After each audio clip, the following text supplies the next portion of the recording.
Juan Diego, Cuauhtlatoatzin, águila que habla.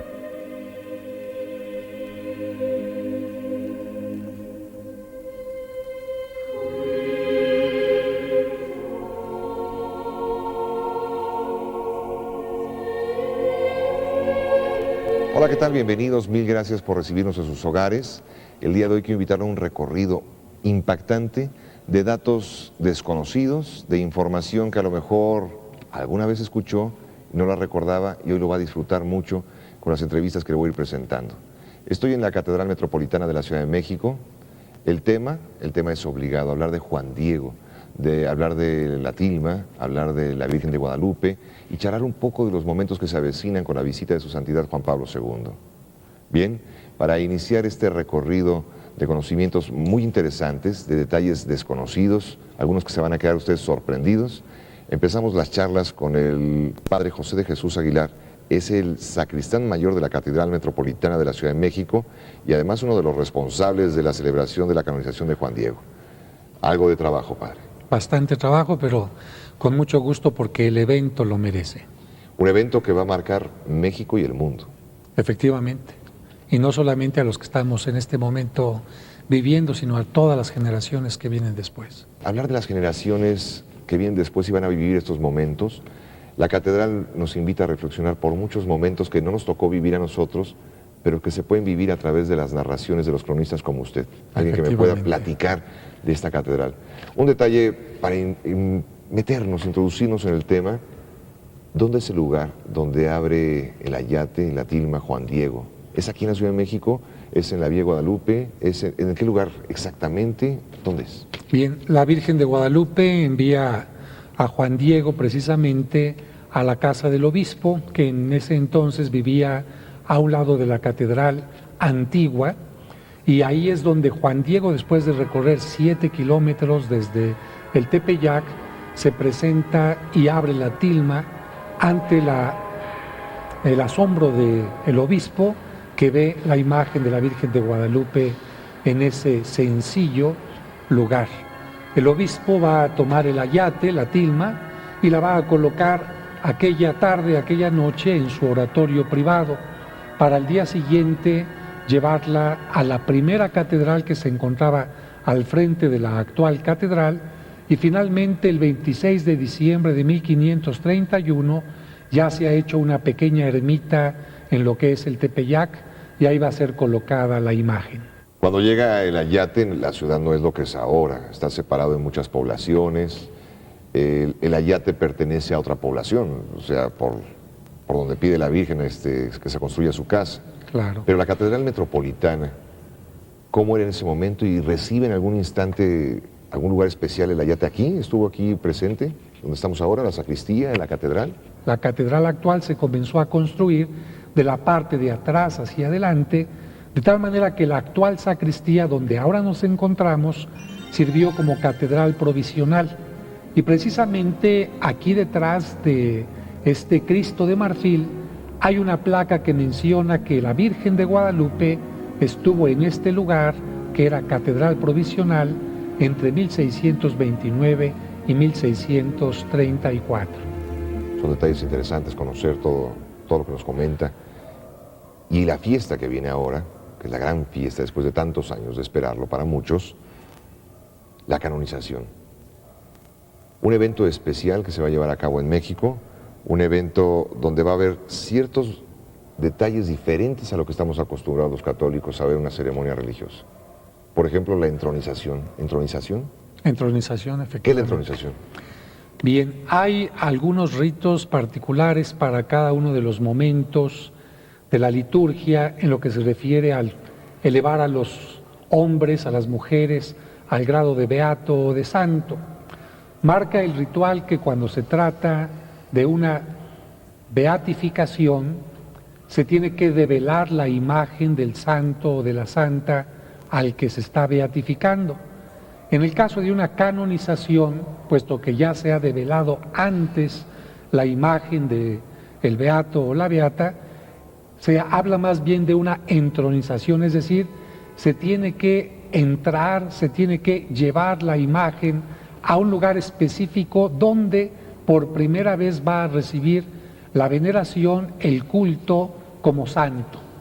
Podemos decir en palabras muy sencillas que sería como recrear lo que estaría pasando en los cielos, que el momento en que el santo es recibido por Dios, por Cristo, por María, por los demás santos con gran alegría, y desde la tierra nosotros lo reconocemos, lo alabamos, tratamos de seguir su ejemplo, y esto se manifiesta a través de signos.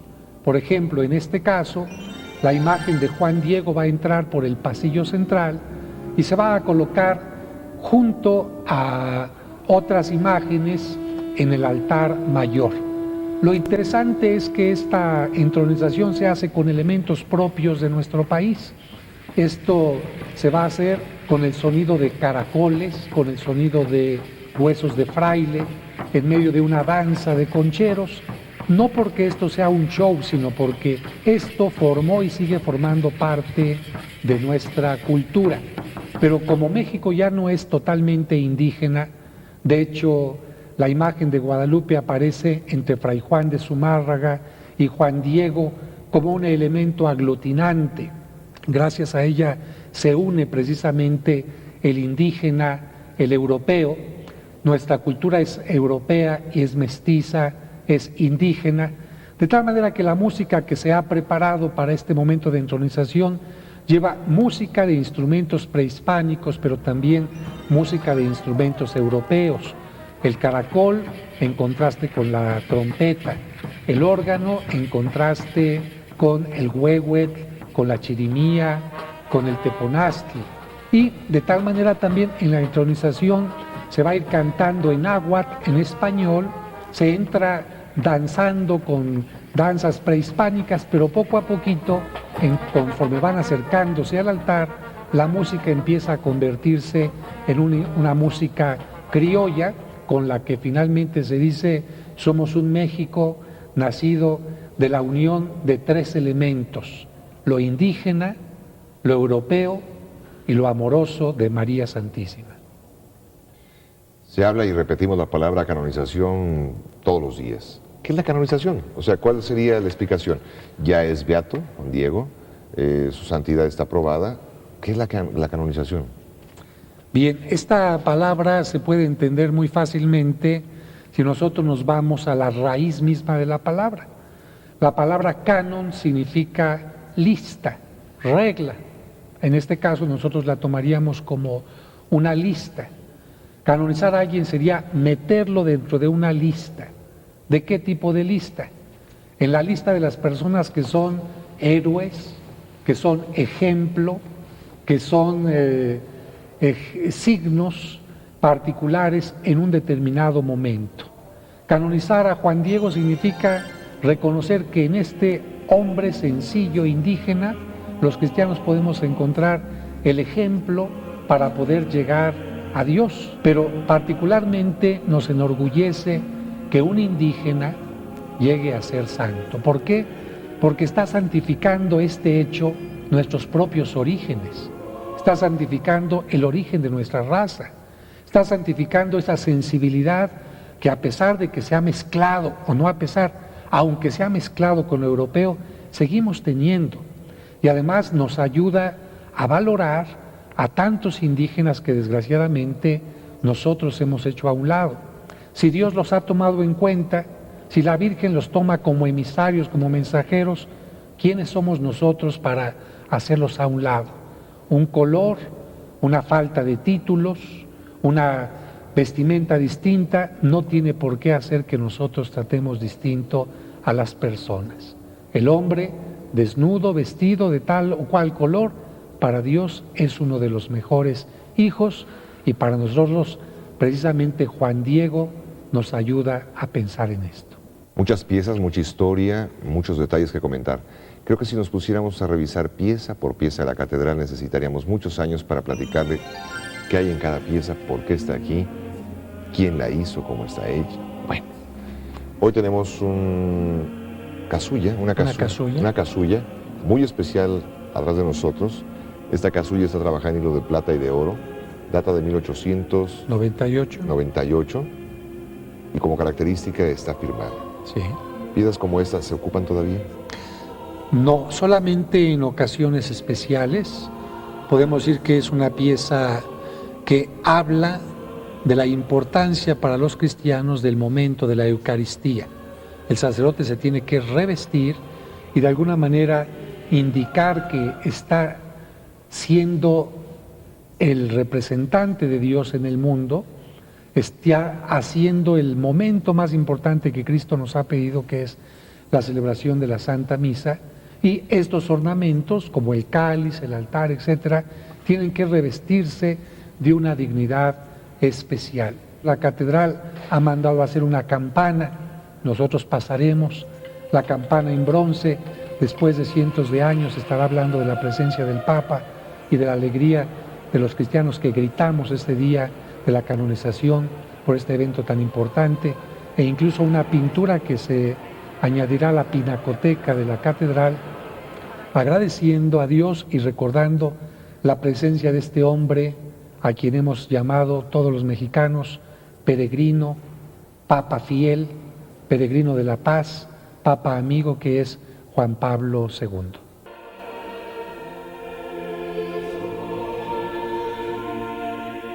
Agradecer a la Madonna de Guadalupe por la vida de la Iglesia.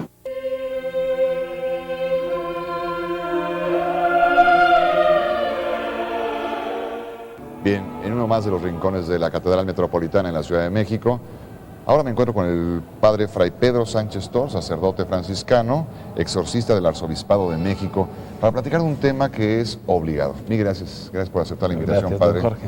Mil gracias. Y bueno, muchos de nosotros siempre nos hemos preguntado, la Virgen María, yo he escuchado la Virgen de Fátima, la Virgen de Rayo, la Virgen de La Paz, la Virgen de Montserrat, la Virgen de Guadalupe, son muchas vírgenes. ¿Cuál es la Virgen María? O sea, ¿por qué tantas vírgenes? ¿Y todos son la misma o de qué se trata?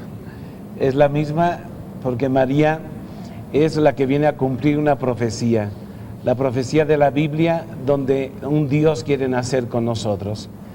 La Virgen María, cuando se muestra, sea Juan Diego, sea en Zapopan, sea en Guadalajara, en Montserrat, siempre se presenta como una madre que deja todo un regalo de amor tan presente a Dios, que hace que todas las nacionalidades, todas las provincias quieran tenerla en particular como un regalo de amor.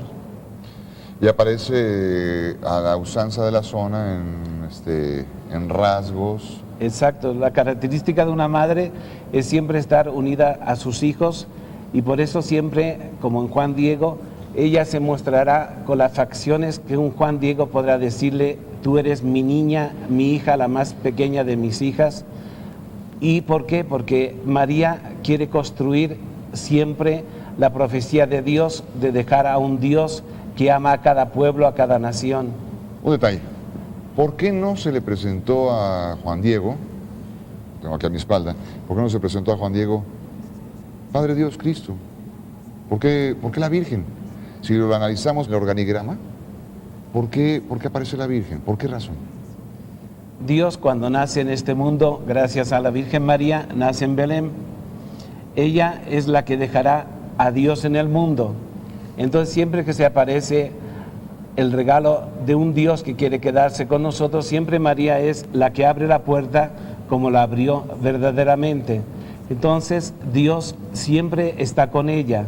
En este caso, Juan Diego, cuando ve a María, comprende que este Dios que se le aparece a través de María con el regalo de querer nacer en la casita del Tepeyac, es porque quiere un Dios formar una gran nación. La casita significa un Dios se viene a quedar con nosotros para formar un solo pueblo, pero de la unión de dos razas, de dos religiones, y por eso Jesús quiere mostrarnos este regalo de María, como que Jesús es tan humilde que solamente quiere vivir en los brazos de María y en los regalos de cada uno de los pueblos donde Él quiere hacer su morada, pero siempre con María.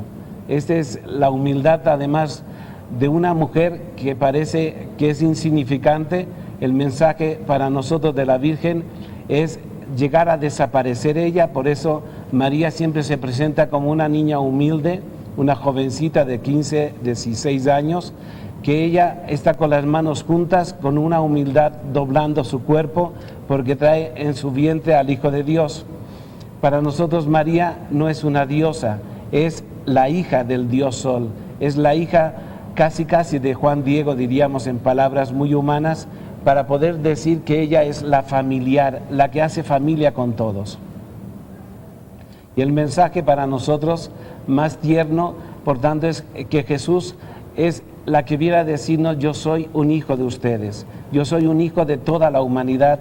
Por tanto, el que se queda siempre en primer lugar es Jesús. María desaparece porque su papel es dar a Dios, al mundo. Este sería en sí, porque no se aparece tanto Jesús, pero el que queda siempre es Jesús. Oh. ¿Debemos esperar muchas más apariciones de la Virgen?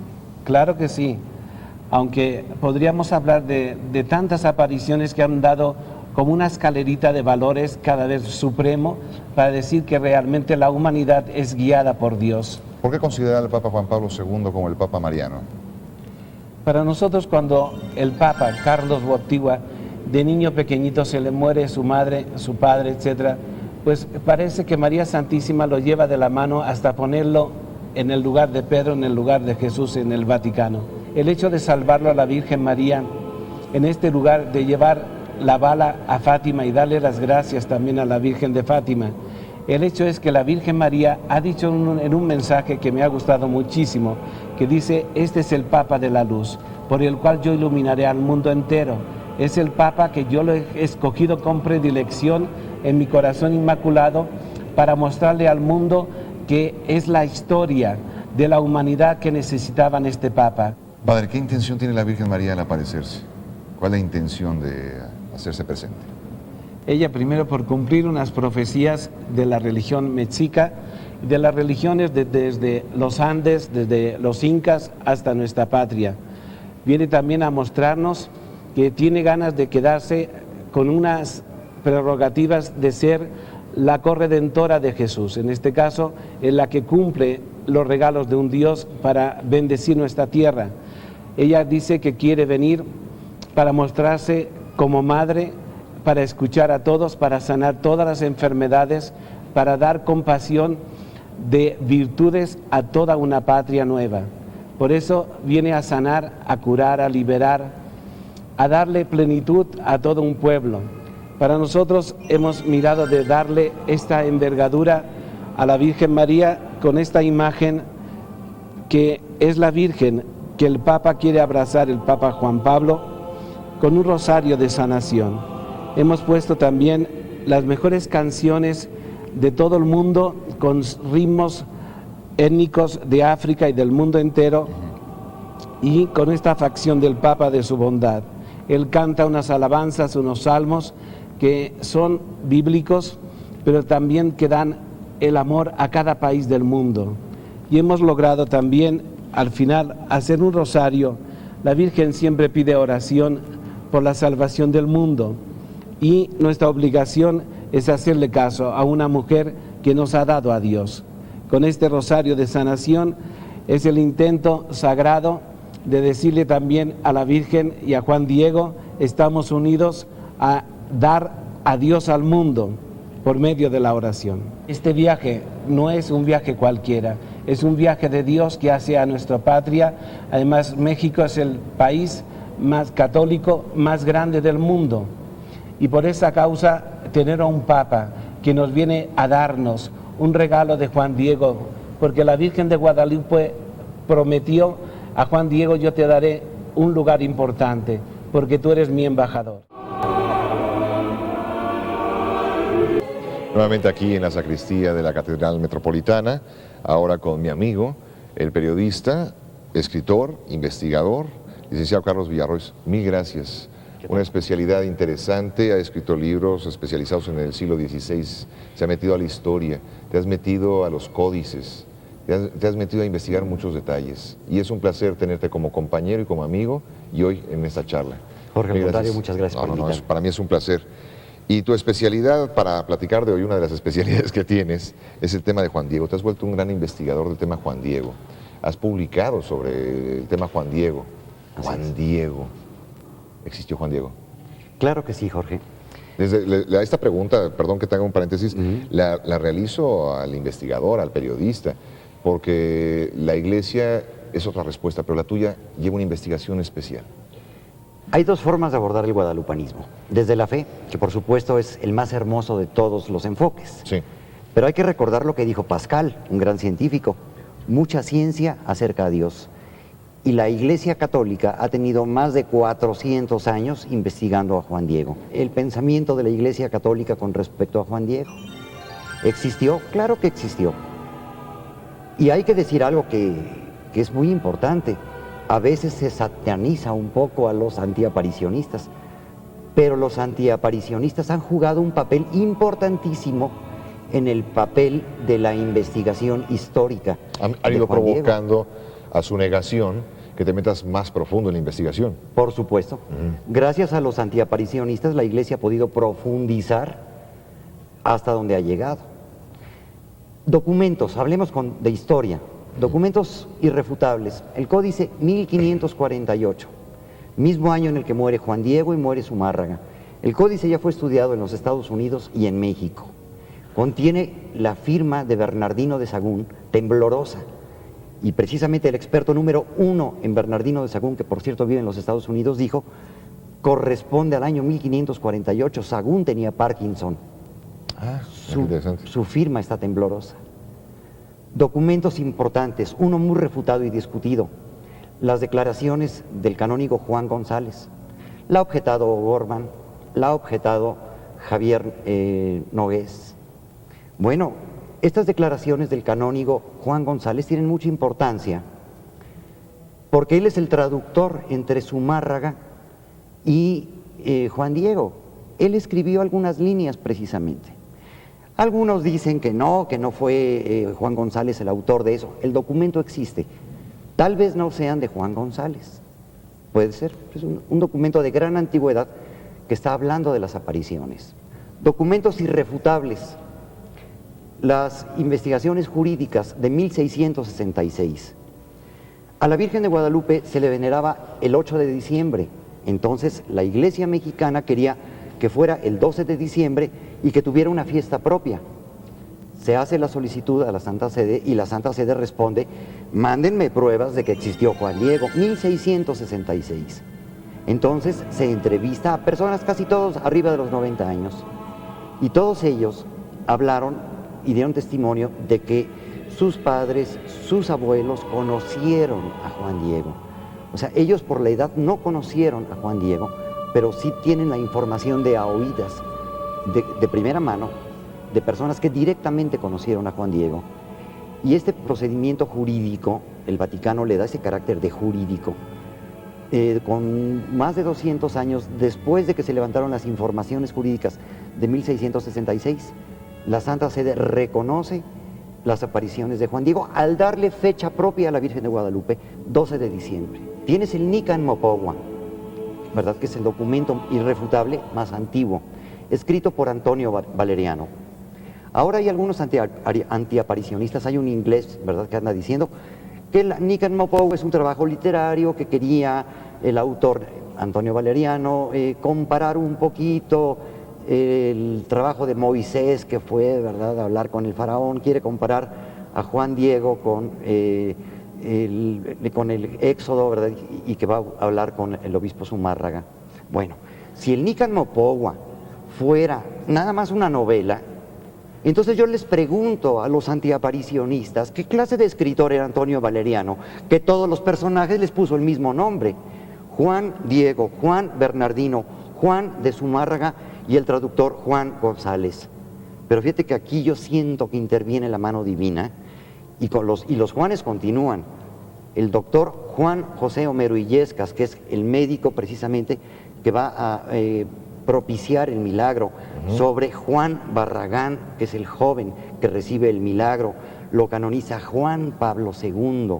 O sea, el nombre de Juan está muy marcado. Está presente en todo este movimiento. Entonces yo sí creo En un término muy de Pascal, mucha ciencia acerca de Dios, la investigación, el cuestionamiento histórico de Juan Diego ha sido saludable.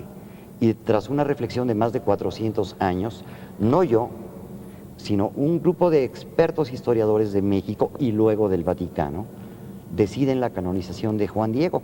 Y bueno, aquí viene la parte divina, el milagro, pero eso no es historia, eso se lo dejamos a los teólogos. Ahorita estamos hablando de historia y hay más de 1500 documentos, entre ellos un documento precioso que es la ermita, las ruinas arqueológicas, ¿verdad? Que habla de que a pocos días de que se ocurrieron todas las apariciones, se levantó una ermita.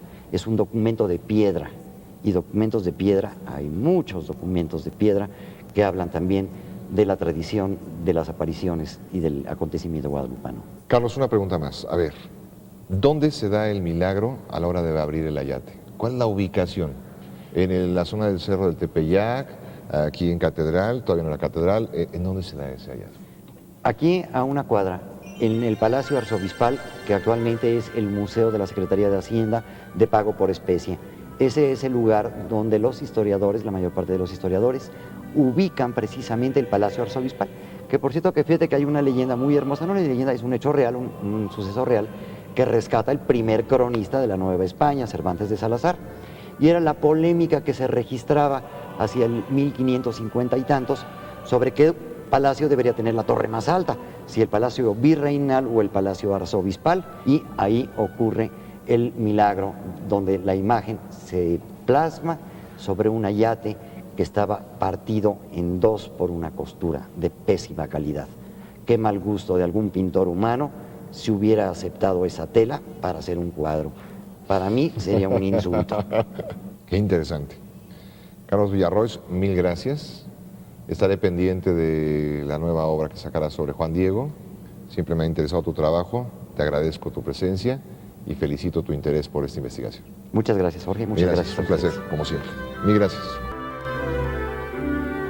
Bien, ahora estoy con el padre Víctor García Delgadillo. Él es experto vaticanista y juez de la causa de beatificación y canonización de Juan Diego. Mil gracias, padre, por recibirnos, por darnos la oportunidad de platicar un momento con usted. Gracias por lo de vaticanista. De juez sí tuve la gracia de participar en el proceso como juez. Y también está el doctor Homero Hernández Yescas, principal médico perito de la causa de canonización del beato Juan Diego. Fue el primero en evaluar el milagro del indio del Tepeyac. Esta charla me lleva a hacer varias preguntas, me lleva a platicar de algunas dudas que a mí me surgen y seguramente también a usted. Ser el juez de una causa, de alguien que no está aquí físicamente, cuesta trabajo, ¿no? Es una dificultad, pero también es una aventura, un aliciente. No existe físicamente, pero tenemos todos los datos y todas las pruebas y todo el encanto de una tradición, de una vivencia que se ha avivado a lo largo de 4 siglos. Tenía muchas imágenes, mucha veneración, muchos himnos. O sea, Juan Diego ya había sido tratado de subir a los altares. No había tratado, lo había subido el pueblo. El pueblo lo había subido, Lo había subido, ya sí. había hecho su... Y era reconocido por la jerarquía. Era una cosa aceptada. La gracia de su vida y de su intercesión. Muchos de los danzantes que nosotros vemos que llegan a los santuarios, concretamente aquí al Tepeyac, pasan horas danzando y son danzas a Juan Diego. Le platican, le hablan para que los prepare y les consiga audiencia delante de la niña del Tepeyac. Convencer a la iglesia, convencer a los diferentes tribunales, convencer a quienes tienen que ser convencidos, son muchas pruebas. Las pruebas son las suficientes para decir, existió, hizo, vivió, demás. Obró, sí, cómo no. No se trata de convencimiento, es decir, la iglesia somos nosotros, ¿no? Se trata de presentar de tal manera, con tal transparencia su figura, su vida, sus virtudes, su comportamiento, que se vea la necesidad de anunciarlo al mundo, a toda la iglesia. El Papa no lo va a hacer santo. Juan Diego es santo y el Papa va a declarar la grandeza de su alma, la integridad de su espíritu, la heroicidad de sus virtudes. Hay un milagro que se cita muy especial para revivir todo lo que se estaba haciendo sobre Juan Diego y la canonización. Este milagro, usted como juez tuvo que ver, revisarlo, valorar. Es todo un proceso jurídico, todo un proceso con todo el rigor de las ciencias jurídicas, con todo el interés de que la verdad sea transparente y luminosa, indubitable.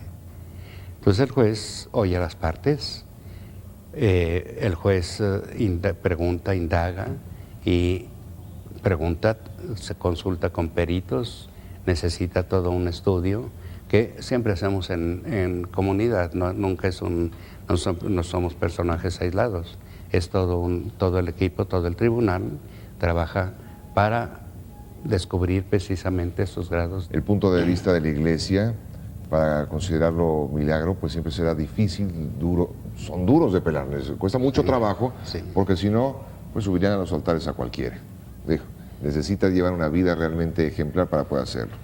Pero el punto de vista, como decía el padre hace un momento, el punto de vista científico y médico, que también es muy duro, tiene que ser tan franco y tan honrado como lo que vivió el doctor Homero Hernández Yescas. Pregúntenle al doctor y a su equipo y a sus investigaciones, sus desvelos. Pero es precioso todo esto, ¿eh? Es que la belleza, el problema, y la belleza está en que a través de un cuerpo necesitamos llegar a su espíritu, a través de un acontecimiento de inexplicable, el calaverazo, permítanme la palabra que se dio, hay que descubrir la mano de Dios, ahí está la garra de Dios. Pero no descubrimos esto si esto no es sumamente transparente y no hay ni una señal que sea explicable humanamente, que todo sea una admiración, un interrogante. Es cuando va a responder la teología a esos interrogantes y va a decir, pues es una intervención de Dios. Y en esa intervención vemos la firma de Dios. Ahora, otra aclaración, Juan Diego no es santo por el milagro. El milagro es una prueba de su santidad. Entonces necesitamos darnos cuenta que el milagro se le pidió, lo concedió Dios por intercesión de Juan Diego a la plegaria de una mamá cristiana, angustiada, cuando ve la catástrofe de su chiquillo.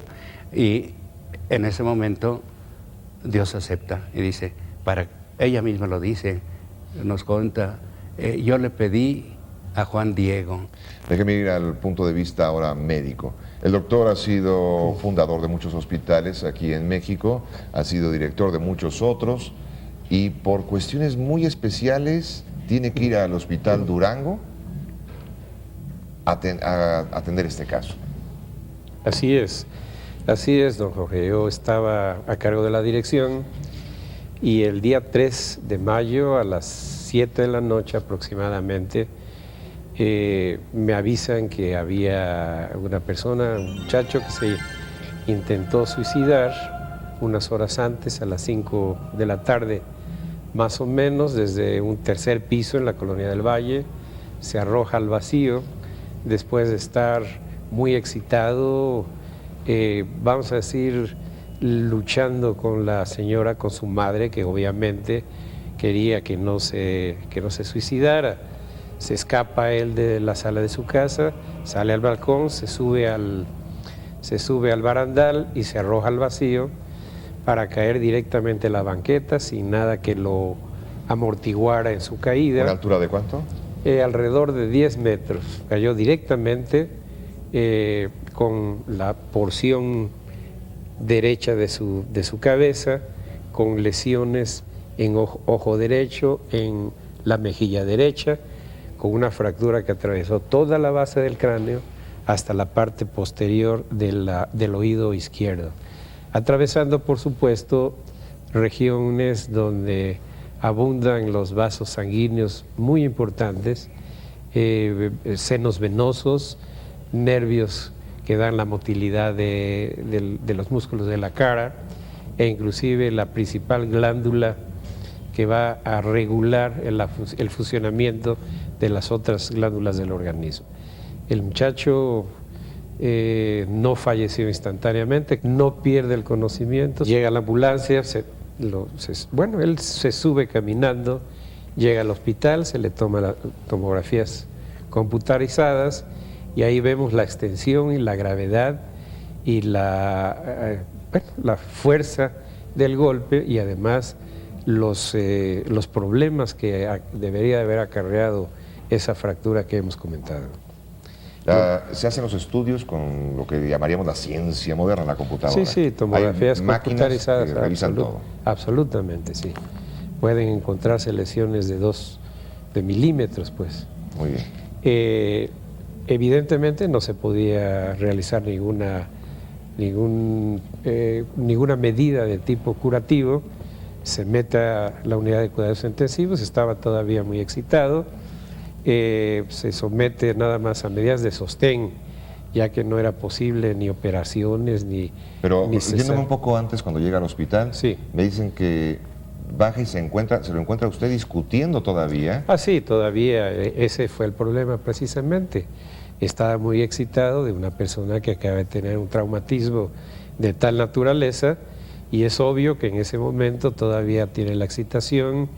No quería tomarse las radiografías, las tomografías, y entonces estaba forcejeando, podemos decir, con 2 o 3 técnicos y algún otro personal de intendencia que colaborara a tranquilizarlo. Pues llega a terapia intensiva por instrucciones de nosotros. Por supuesto, ahí se continúa la sedación, es atendido por todo el personal estupendo de la unidad de cuidados intensivos, pero no hay nada que hacerle, no hay ninguna cuestión de tipo quirúrgico o ninguna medida extra para detener las hemorragias y, bueno, pues otro tipo de líquidos que salen del cráneo en esas condiciones. ¿Su decisión médica en ese instante es? Que iba a fallecer, a pregunta expresa de la señora. Yo le respondo que va a fallecer y que si duran unas horas es muy probable que fallezca todavía con parálisis de los 4 miembros, debido a todos los problemas que después encontramos y que ya habíamos los principales encontrado. Entonces no se puede hacer cirugía, no se puede dar una medicación más que sedarlo para tranquilizarlo. Así es, esto fue, repito, porque es muy importante la fecha, el 3 de mayo de 1990. Día de la Santa Cruz. Día de la Santa Cruz.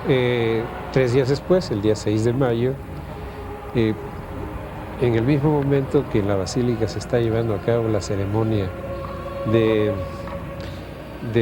beatificación de Juan Diego, pues se decide ahí, los médicos que intervenimos, que se va a quitar todas las medidas de soporte, que eran las únicas que se estaban administrando.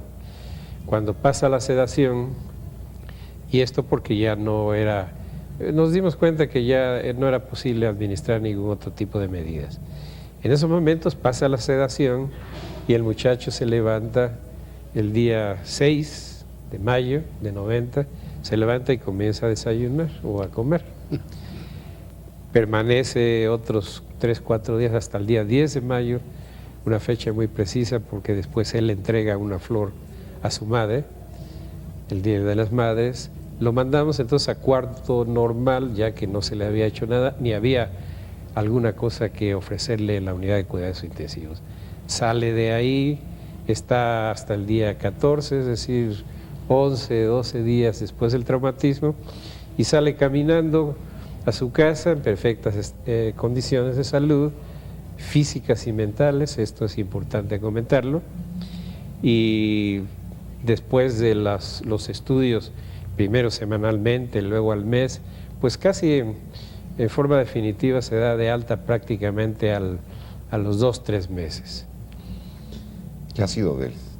¿Lleva una vida normal? Sí, absolutamente normal. Después se nos ocurrió, ya para este momento, nos habían hecho también el honor de estar como especie de coordinador de los peritos médicos, presididas por el padre Víctor y todo el tribunal, notarios, el promotor de la fe, todos, copistas, en fin. Y se examinan otros 2 supuestos milagros que se desechan, es decir, no fue inclusive el primero. Entonces pensamos en este caso, lo presentamos y entonces llamamos a prácticamente alrededor de 15 otros peritos, entre ellos 3 psiquiatras, 3 neurocirujanos muy connotados, todos ellos profesores universitarios, un cirujano general, 2 internistas, un endocrinólogo, un médico forense, 2 otorrinolaringólogos, alrededor de 5 radiólogos, imagenólogos, debido a que utilizan procesos de tomografías computarizadas y resonancia magnética nuclear. Todos coinciden en que es un caso inusitado, que es un caso inconcebible.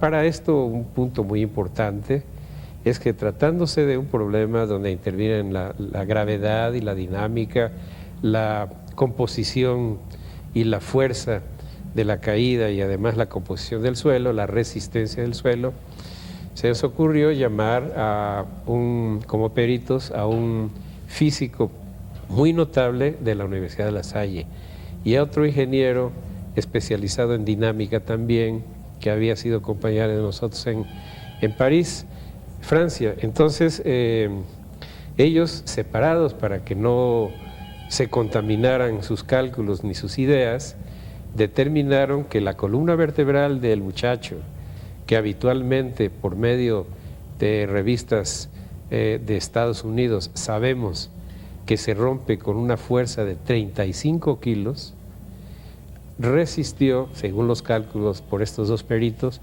cerca de 2 toneladas de fuerza, lo cual fue un punto muy importante en la evolución de la opinión de los médicos, de nosotros mismos, del proceso diocesano y posteriormente también del proceso romano médico, que permitió que hubiera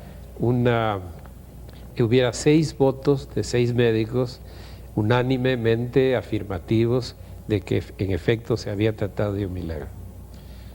Recapitulando un poquito, entiendo, aquí hay 2 peticiones de la madre y se puede decir que hay 2 milagros. Uno que lo encomienda cuando se lanza al vacío y otro cuando lo encomienda también a Juan Diego a petición suya para que se salve. Bueno, aquí sí hay que aclarar, y eso el padre Víctor fue un experto y hay que reconocerle todas las veces que, entre comillas, desatoró los aspectos de tipo teológico. Sí existió desde el principio, y no por sugerencia de un servidor, la petición primaria al entonces beato Juan Diego. No, pero usted le dice a la madre, ¿usted cree en Dios? Es cierto. Y eso es una práctica frecuente de muchos médicos. Cuando veo a una persona llorando porque va a fallecer el familiar, entonces casi siempre tratan uno. Pues desde Hipócrates, es un aforismo de Hipócrates. Como le dije yo, pues va a fallecer su hijo. Sin embargo, si usted es creyente, encomiéndelo a Dios y encomiéndelo a la Virgen de Guadalupe. Hasta ahí llegué. Hasta ahí llegó. Y ella me responde el mismo 3 de mayo sobre las 8 o 9 de la noche: doctor, ya lo hice, pero lo encomendé a Juan Diego. Y posteriormente, durante toda su estancia en el hospital, siguió rezando. Eso doy testimonio también por otra curiosidad que nos hizo notar estupendamente bien el padre Víctor. Yo doy testimonio que ella siguió encomendando a su hijo, a Juan Diego. ¿Este caso se puede decir que fue base para convencer a las autoridades de dar la canonización? No, repito, no, el milagro no lo canoniza. Es en la práctica de la Iglesia siempre se hace eso, pero no es fundamental que el Papa puede dispensar el milagro, ¿no? Entonces, cuando se le presenta, se le dice al Santo Padre, en la Iglesia, ¿verdad? Se dice, tenemos este acontecimiento que humanamente no es explicable. Se pidió la intercesión del beato de Juan Diego y sucedió esto. Se lo presentamos y entonces con esa presentación implícitamente se hace la petición de que declare oficialmente, públicamente, delante de todo el universo, la santidad de Juan Diego. Pero es un requisito, es un otro destello de luz de la santidad del siervo del bienaventurado Juan Diego.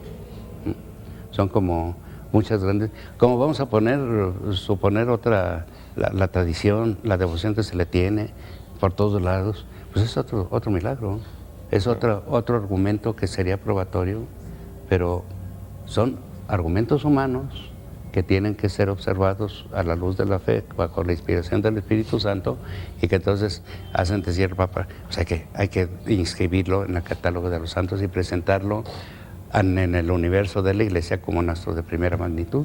Y ahora es santo para toda la Iglesia, nada más para México. Muy bien. Sí. Pues mil gracias. Regreso un momento.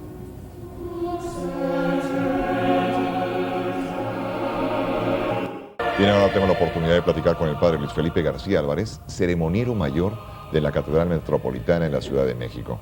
Él es uno de los encargados de la misa de canonización de Juan Diego, ha fungido como copista en la causa de la canonización y beatificación de Juan Diego, una labor intensa para una festividad. Mil gracias por recibirnos, mil gracias por la oportunidad de platicar un poco sobre ello. Gracias a ustedes. Vienen varios momentos interesantes con la visita de su santidad Juan Pablo II a México. El simple hecho de aterrizar el avión, tocar tierra mexicana, territorio nacional, ya empieza a cambiar la vida cotidiana de la ciudad y de la catedral, por ejemplo. ¿Qué sucede? Empieza desde antes la festividad y estamos en tiempos de festividad, pero ciertamente para la catedral, la iglesia madre de México y de todo México, puesto que es la primada, es un acontecimiento muy importante. La circunstancia aquí se le recibirá en la catedral con las campanas a vuelo, se abrirá la puerta santa, que solamente se abre en unos momentos muy específicos. Se abre en 5 ocasiones únicamente.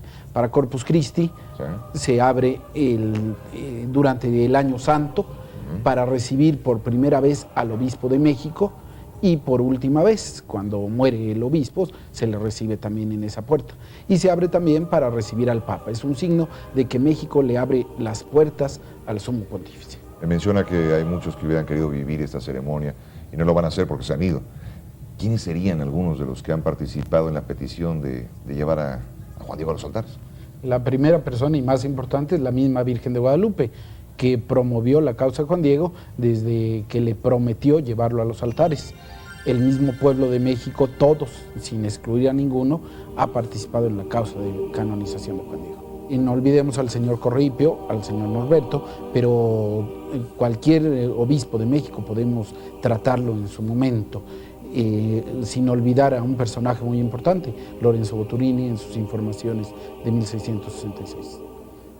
Muchos años han pasado para lograr la fiesta a la que viene su santidad Juan Pablo II.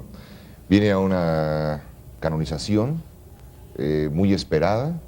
Nada más lo que será la basílica es quien vive esta fiesta. Catedral también hace algo, las iglesias circunvecinas, los templos cercanos, ¿hacen algo? ¿Participan de esta fiesta o ese día se cierran todos y nada más rige la basílica? Todas las iglesias se han organizado de una u otra manera para participar en esta canonización. En algunas se tendrá misa, en algunos encuentros, algunas a través de televisores pues vivirán este momento. Y pues bueno, habrá diferentes aspectos en todas las parroquias. Se tocarán las campanas, se acompañarán con cantos. La alegría es de todo el pueblo de México. Se esperan muchos invitados especiales. Se ha querido que se tenga representatividad de todos los gremios, de los indígenas, de los trabajadores, de los estudiantes, de los obispos, en fin, todos los invitados son especiales. Es una fiesta universal. La canonización es la apertura de un santo a la Iglesia Universal. La ceremonia de canonización, ¿será una misa como la que acostumbramos los católicos los domingos o tiene algo diferente? ¿Es una misa más...? Tiene sus detalles, ciertamente. La misa, se acabó, pero aquí tiene los ritos de canonización propios. Estos ritos de canonización se realizan al principio de la celebración. Después de que el Papa entra, es saludado por el señor cardenal Norberto, y enseguida el señor cardenal Saraiva, el prefecto de la Congregación de los Santos, pide a su santidad que proclame santo a Juan Diego. Se lee una breve reseña de la vida de Juan Diego y luego viene la letanía de los santos con la que se pide la presencia de todos los santos para este momento tan importante para la vida de la Iglesia.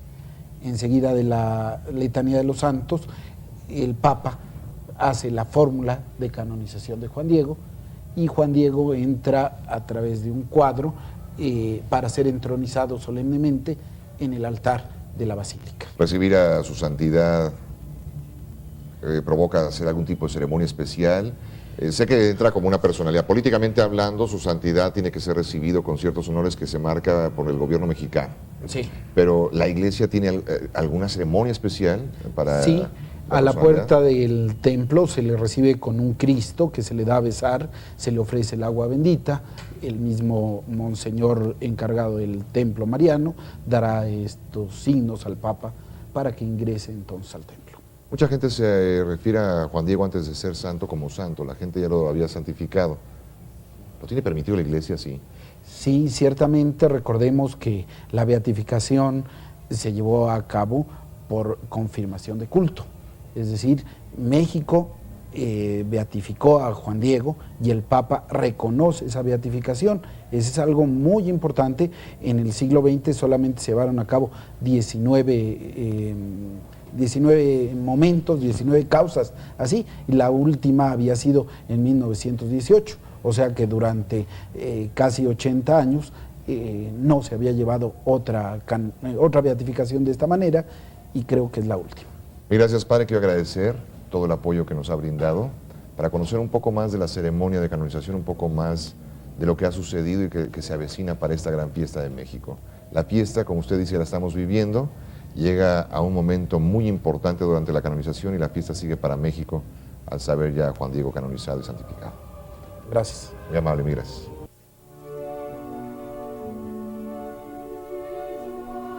Nuevamente con el Padre Víctor García Delgadillo. Padre, ¿qué es lo trascendente de esta quinta visita de su santidad? El Papa viene a instruirnos, viene a confirmarnos en la fe. Eso es lo fundamental.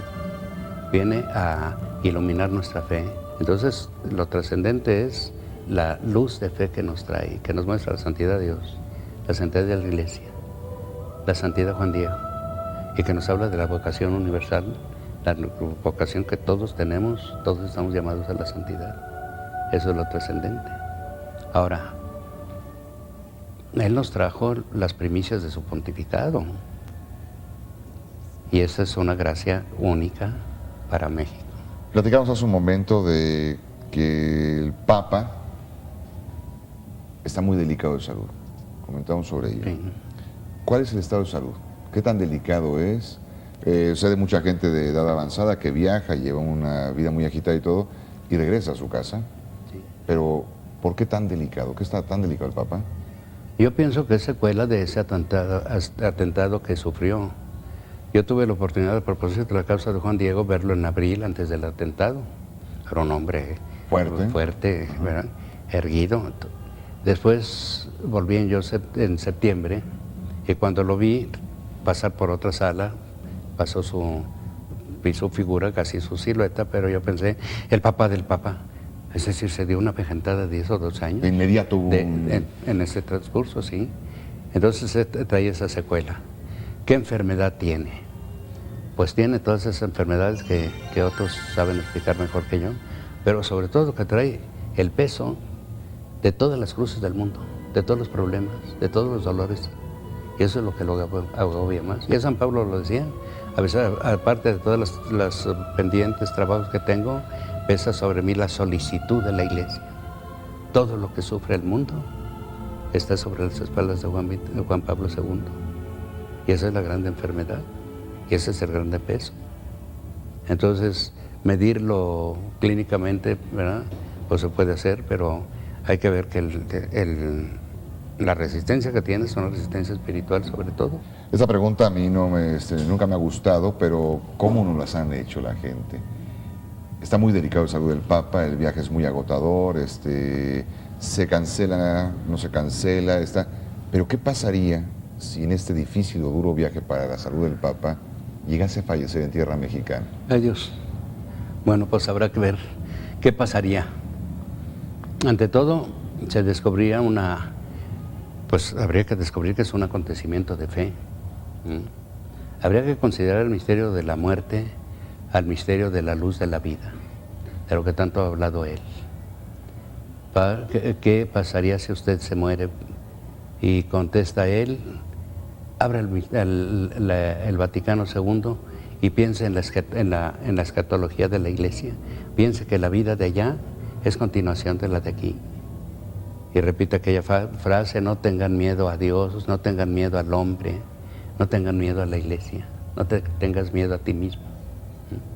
Entonces eso despertaría, pues en medio de la sorpresa y de la perplejidad del acontecimiento, unas opiniones maravillosas, ataques, calumnias, acusaciones, no sé. Pero por otro lado despertaría todo un himno, toda una liturgia de esperanza. Acompañar su misión en la tierra, ya terminó, y acompañarlo con una salmodia de oraciones, de silencio, de lágrimas, hasta la casa del Padre, ¿no? Es decir, sería un acontecimiento que la trascendencia, como me preguntaba antes, está en el plano de la fe, en el plano de la gracia de Dios. Ahora, ¿qué pasaría? ¿Qué habría que hacer? Hay legislaciones, el Código de Derecho, hablando de la muerte del Papa, lo habla muy de paso.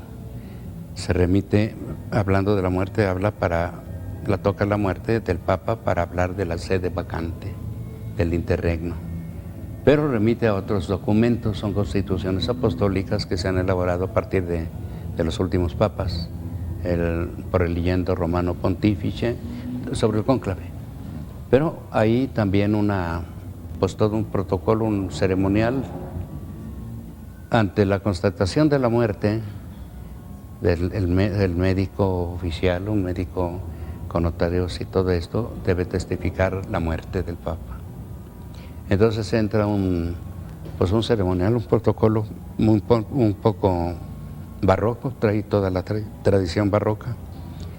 El cardenal Camarlengo con un martillo le toca la cabeza. ¿El martillo de plata? O de oro. ¿O de oro? Allá sí. Le toca la frente y declara el Papa muerto. Inmediatamente se rompe el anillo del pescador. Ahora ya creo que ya no existe eso. El sello del Papa lo traía en la mano para que nadie lo utilizara y nadie lo falsificara. El sello con que se lacran los grandes documentos. Se rompe ese anillo. Y inmediatamente también se cierran los archivos, los escritorios del Papa, se clausuran todos los documentos que pasan a ser de secreto pontificio. Nadie los va a tocar. El único que podrá acceder a ellos es el nuevo pontífice. El siguiente Papa es el que tendría acceso a él. Es el único, sí. Antes, nada. Las decisiones importantes se suspenden. El trajinar diario de la Iglesia, la administración ordinaria sigue, pero los grandes problemas o las grandes decisiones, todo se suspende hasta que el Papa nuevo decida o si caminar, proseguir, cambiar, lo que sea. Después de esto viene el anuncio a todo el pueblo cristiano. Ya se les avisó a los cardenales, a todo el pueblo cristiano, se les anuncia de la muerte del Papa y empiezan los funerales. Los funerales duran 9 días, ¿no? Con asistencia del cuerpo diplomático. Se prepara el cuerpo, se embalsama para la veneración de los fieles. Y es lo que está más o menos en la tradición legislativa. Pero esa legislación está hecha considerando que sucede en Roma. Sí. ¿No? Entonces, fundamentalmente sería un ceremonial parecido, bueno, y después habría que hacer muchas adaptaciones aquí. Se tendría que adaptar muchas cosas porque todo está contemplado para Roma, para el Vaticano. Sí. Y el Papa Juan Pablo II rompe con muchas cuestiones establecidas desde el Papa Peregrino. Él empezó a recorrer el mundo y ya rompió con muchas... Pues empezó a romperlo desde el momento cuando se presentó ante Roma y ante el mundo, Urbi et Orbi, dio la bendición, le dijeron, ahora sí pase. Y él no les hizo caso y empezó su primer discurso. Alabado sea Jesucristo. Ya nos veremos. Yo voy a aprender vuestra lengua. No, mi lengua, porque ya soy ciudadano romano. Empezó desde el principio a cambiar las costumbres y las tradiciones. Cambió mucho. Sí. El Papa está consciente del cariño que se le tiene en México. Locamente consciente, enamorado de México, alabándolo, pero es único, mira qué México, Eso me lo ha dicho personalmente, yo lo he oído personalmente, ¿no? Es único, me dijo. Y Santísimo Padre, ¿cuándo vuelve? Pues invítenme, no me dejen solo. Sí, sí hay una predicción. Y él lo ha dicho en otros foros, en otros ambientes, que México es su país predilecto. Dice, claro que a Polonia la quiero mucho, es mi tierra natal, pero la quiero de otro modo. México es único. Sí. Muy bien, Padre, pues mil gracias. Gracias por sus conocimientos y gracias por esta charla. Gracias a Dios por Juan Diego y gracias a todos los hermanos, amigos que nos escuchan. Gracias a ustedes.